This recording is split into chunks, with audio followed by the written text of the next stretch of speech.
Cześć! W tym filmie pokażę Tobie, jak łatwo jest otworzyć tanią wkładkę bębenkową do zamka w drzwiach. Ta wkładka, którą tutaj widzicie, kosztuje w sklepie Castorama około 25 zł, więc jest bardzo tania. W zestawie otrzymujemy 3 klucze oraz śrubę montażową. Wkładkę tą jesteśmy w stanie bardzo prosto otworzyć. Dlatego też nie nadaje się do drzwi zewnętrznych mieszkań, domów czy też firm.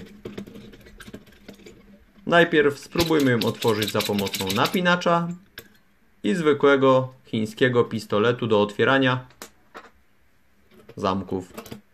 Bez problemu wkładka jest otwarta. Spróbujmy teraz wykorzystać napinacz i wytrych wężowy. Napinamy bębenek i ruszamy wytrychem do przodu, do tyłu, góra, dół. I po chwili nasza wkładka jest otwarta. Jak widzicie, nie warto instalować takich wkładek do istotnych obiektów, czyli do drzwi wejściowych, do mieszkań, domów, ponieważ w kilka sekund nawet amator złodziej jest w stanie otworzyć taki zamek.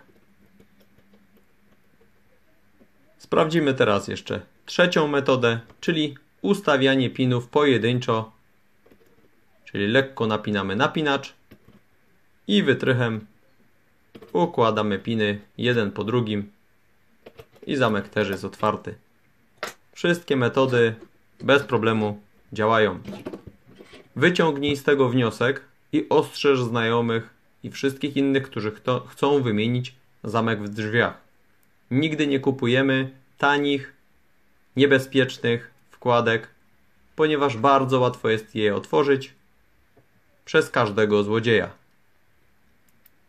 Dziękuję za uwagę. Cześć!